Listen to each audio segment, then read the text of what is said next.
Welcome to the newest episode of Beyond the Fame with Jason Fraley. I'm your host, Jason Fraley, picking the brains of the top filmmakers, musicians, and artists of our time.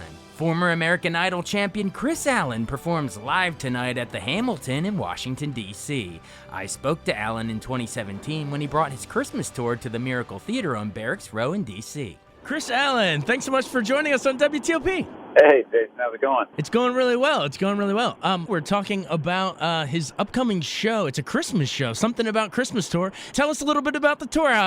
Where are we? How far in are we? And what sort of songs are we going to hear? We're a couple shows in, and about to play another one tonight. So it's been going really well. It's been a while, putting the show together, and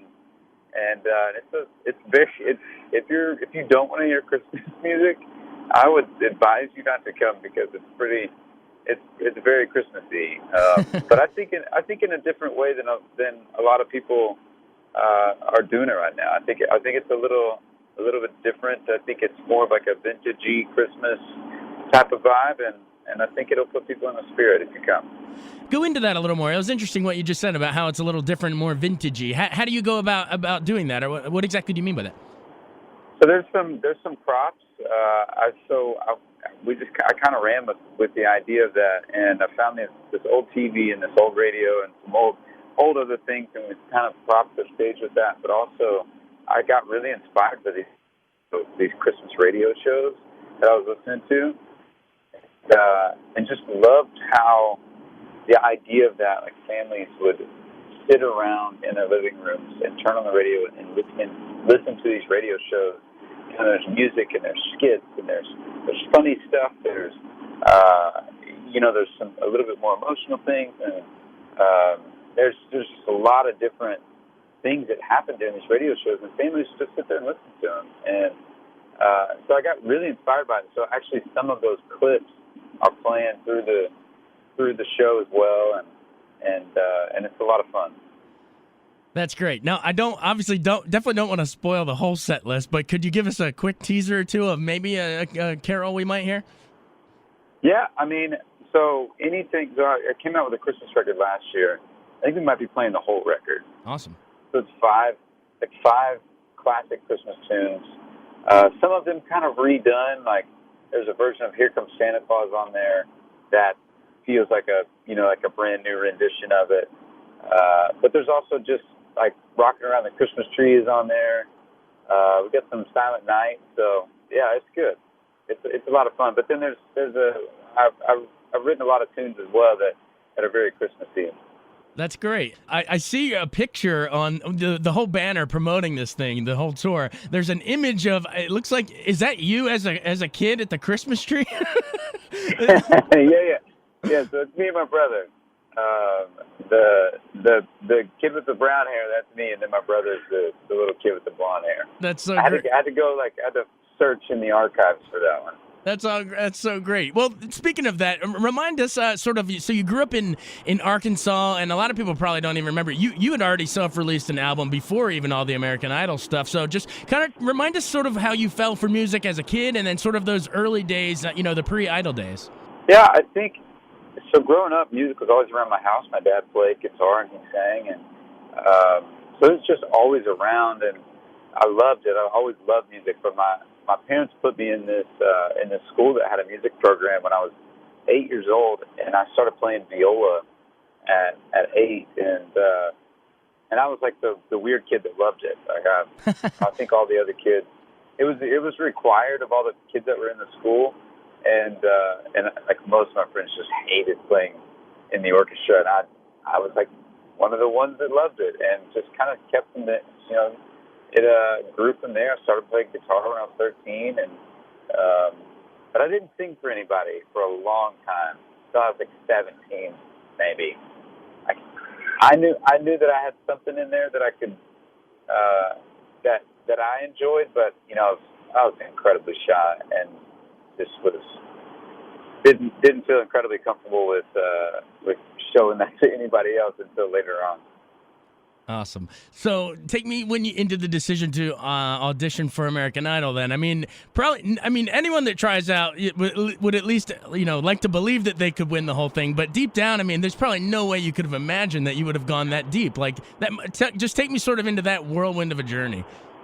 Oh, I think if you go in there thinking you're going to win, then you have already lost. I didn't think I was going to make it past the first round, and then every round I was just ready to pack my bags. I mean, it was everything past Hollywood Week was icing on the cake for me. Because I just thought, like, man, these people are so talented, and all these contestants are really bringing it and really awesome. And I knew I was going to have to do the same every week to make it through. And I'm fairly competitive, but I just never, ever thought in my wildest dreams that I would ever make it as far as I did. Yeah, the one that really stands out that I remember, and I mean it's been a few years now, but I remember your cover of Kanye's "Heartless," and it was like a cool, almost acoustic kind of vibe to it. Memories of playing that? How'd you choose that? That to me, that was brilliant. Yeah, thanks, man. So it was kind of the week where we could choose whatever we wanted to, and that record had just come out, and I loved it. I thought it was really great. And I was like, I asked it because I have to clear the songs or whatever, and I asked them, I was like, can this song be cleared? And they said, yeah, they'll release it to you. And I'm like, okay, amazing. So I played it for a couple people, and they were like, this is either going to go really well or fall flat on its face, and it went really well. So just chalk it up to a good song. That was great. It's a great song. It was a great performance. I want you to dish. We can move on from American Idol in a minute, but I want you to dish on on the judges because at the time they're these household names, but looking back, you were really part of a really cultural phenomenon, man. That show is going to go down in history as like a game changer. But just specifically thoughts on those four judges. Like, what are they kind of like behind the scenes? Yeah, I mean, so I would say that I got to hang out with a couple of them more than the others. Simon, I didn't really have a lot of time with backstage, but Kara was new to the show as well that year, so I think she felt close to the contestants because she was, the outsider as well. She was coming into the show new like all of us, and she's a songwriter and an artist, and she does all that stuff, and so she was hanging out with us a lot actually, and she was really great, really open and honest, and just encouraging as well. I loved her, and any time that I've seen her, talk to her since, she's just been awesome. And the other, Randy's, they are who you think they are. Like, at least from my perspective, they don't change backstage.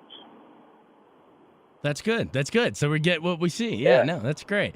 All right, so the big ultimate night, it all builds to you and Adam Lambert on stage, the big showdown. Yeah. I remember your face when Ryan Seacrest read your name, but like what? Take me into that, like, and we're radio, obviously, so try to paint a picture for our listeners visually of, what exactly that felt like to hear your name right there and the streamers come down and like that specific moment. So there was a moment right before it, before it all happened. I think I had went up to Adam. I was like, dude, I am so happy for you. And if you win this, believe me, there's no hard feelings whatsoever. And he told me the same thing. And so I think both of us were kind of in a good mindset as far as like who won. And we're friends. And so that made it a little easier. But I will say I had no idea that I was going to win. The thought of that, each week I was pretty surprised, but someone like him, and he is so immensely talented, and he crushed it every single night. And so for me to come out on top, I was not expecting that, and I think you can kind of see that right on my face.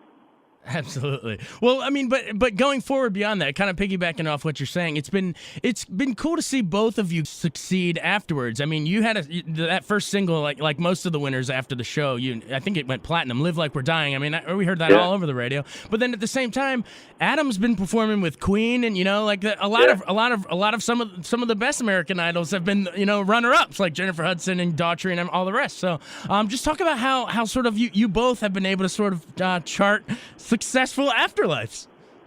Yeah, I think the great thing about the show is that it gives you an opportunity. It gave me an opportunity that I didn't know that I had, and so I've tried to run with that. And and we all have.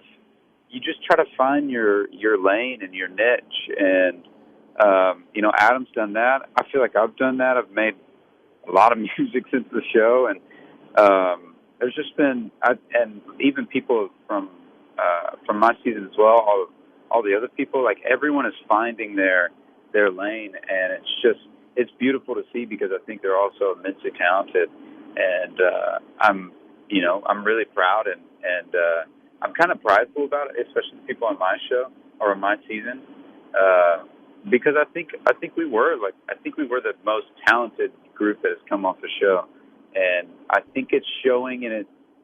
And I hope other people are realizing that and listening to their music as well, because you spend that much time with people, you just become really close, and I love what they do, and I love supporting them, and it's really cool to see people take their own routes.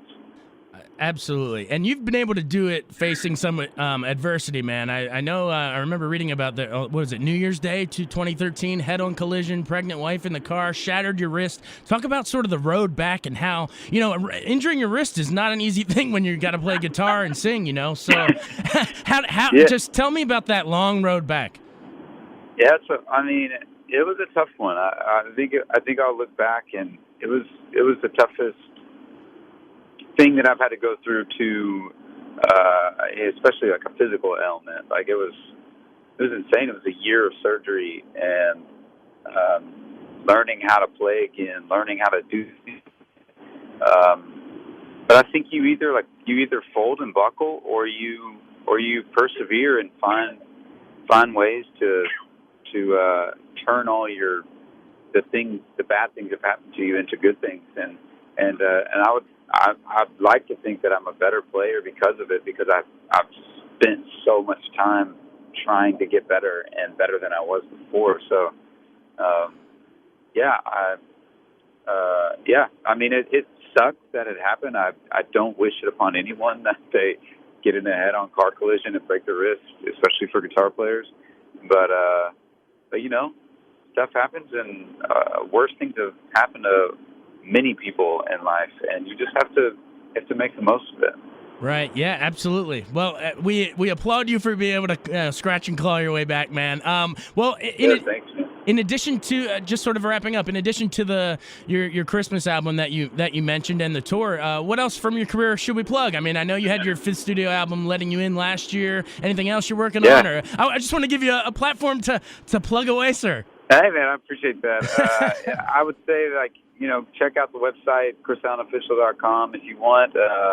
As always, tour dates popping up.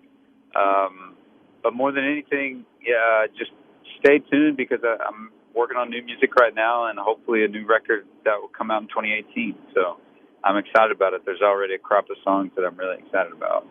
That's so great. Well, Kris Allen, we appreciate you taking the time. Again, everybody, it's at the Miracle Theater on Barracks Row, a really intimate venue, too. So, I mean, come on. How often do you get to see an American Idol winner like in a small theater like that? It's going to be great. Hey, Kris, thanks so much. You've been great. Yeah, thanks, man. Thanks so much.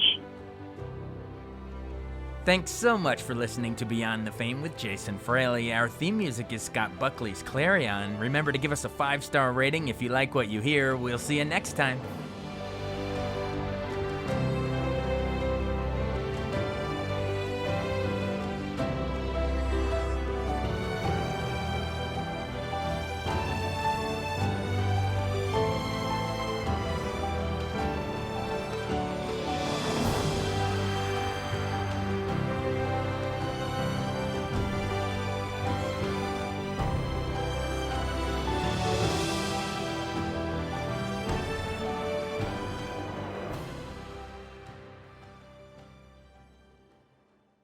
I wanted to take a second to tell you about an app I really enjoy. Living in the DC area is great, and Podcast DC gathers all of the local shows that I like all in one local app. Health, sports, local news, politics, and so much more. Podcast DC is the new local app with hundreds of DC area podcasts to choose from. I can earn exciting rewards just for listening and share the podcasts I love instantly. Available in the App Store or in Google Play, listen local with Podcast DC.